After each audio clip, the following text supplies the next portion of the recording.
This monologue is presented by Error Free Calculations, a book for beginners in math.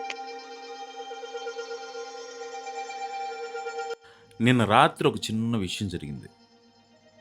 మా ఇంటి చుట్టూ ఒక గబ్బిలం తిరగటం గమనించా. అది తిరగడం చూసి పానిక్ అయ్యా, పారానాయిడ్ అయ్యా. ఎందుకు ఇది ఇక్కడే తిరుగుతుంది, ఇదేమన్నా బ్యాడ్ సైనా అన్న క్వశ్చన్స్ వెంటనే మైండ్లో స్టార్ట్ అయ్యాయి.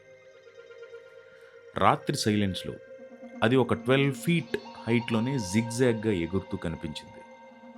కిటికీకి దగ్గరగా వచ్చి వెళ్ళిపోయింది.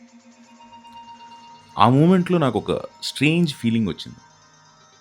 మనుషులతో ఎటువంటి సంబంధం లేని ఒక జీవి మన ఇంటి చుట్టూ క్వైట్గా తన పని తను చేసుకుంటూ తిరుగుతుంది.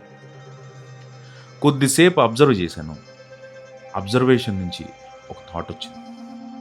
నేను ఈ గబ్బిలానికి ఎందుకు ఇంత భయంతో చూశాను? చీకట్లో ఎగురుతుంది కాబట్ట, వింతగా కనిపిస్తుంది కాబట్ట, నాకు అర్థం కాని జీవితం గడుపుతుంది కాబట్ట. యాక్చువల్లీ ఆ గబ్బిలం నన్నే కాదు, ఎవరిని డిస్టర్బ్ చేయలేదు. తన సర్వైవల్ కోసం దోమల్ని పురుగుల్ని వేటాడుతూ ఉంది. సడన్గా మన సోషల్ సొసైటీ గుర్తొచ్చింది. మన సొసైటీలో ఇలాంటి వాళ్ళు చాలామంది ఉన్నారు. వాళ్ళు కూడా చాలా డిఫరెంట్గా సైలెంట్గా ఉంటారు. అందుకే వాళ్ళను సొసైటీ కొన్నిసార్లు మిస్అండర్స్టాండ్ చేసుకుంటుంది. అసలైన నిజం ఏంటంటే, వాళ్ళు కూడా వాళ్ళ సర్వైవల్ కోసం, వాళ్ళ డ్రీమ్స్ కోసం చీకట్లో కూడా దారి వెతుక్కుంటూ ఉంటారు. గబ్బిలం ఒక ఇంట్రెస్టింగ్ క్రియేచర్.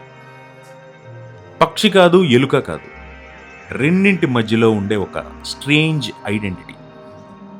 అది మ్యాక్స్ డే లైట్లో కనిపించదు. చీకటి పడ్డాక మాత్రమే దాని లైఫ్ స్టార్ట్ అవుతుంది. ఇది చాలా మందికి రిమైండర్, ఇంక్లూడింగ్ మీ. కొంతమందికి లైఫ్లో డే లైట్ లేట్గా వస్తుంది. తమ కళల కోసం పనిచేసేవాళ్ళు ప్రపంచం అంతా నిద్రలో ఉన్నప్పుడే పనిచేస్తారు. రైటర్స్, ఆర్టిస్ట్, మ్యూజిషియన్స్, కొన్ని లోన్లీ సోల్స్ వాళ్ళు కూడా గబ్బిలం లాగే చీకట్లోనే తమ దిక్కుని కనుక్కుంటూ ఉంటారు. గబ్బిలం ఎకో సౌండ్లో దారి కనుక్కుంటూ ఉంటుంది. మనం మన దారి, మన మిస్టేక్స్ అండ్ ఫెయిల్యూర్స్ అనే ఎకోస్తో కనుక్కుంటాం. నిన్న రాత్రి కొంచెం ప్యానిక్ అయ్యా, కానీ ఇప్పుడు గబ్బిలం డేంజర్ కాదు, ఒక రిమైండర్ అని ఫీల్ అయ్యా. సమ్టైమ్స్ లైఫ్ మనకి స్ట్రేంజ్ సింబల్స్ చూపిస్తుంది. మనకు భయంగా కనిపించే కొన్ని విషయాలు యాక్చువల్లీ మనకు మంచి మెసేజ్ ఇవ్వడానికి ప్రయత్నిస్తాయి. చీకటి అనేది ఎండ్ కాదు. కొంతమంది వాళ్ళకి, నాలాంటి వాళ్ళకి, మనలాంటి వాళ్ళకి స్టార్టింగ్ పాయింట్ బావా.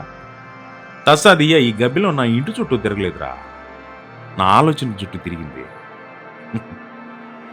వింటూనే ఉండండి లిమిట్లెస్ మోనోలాగ్స్.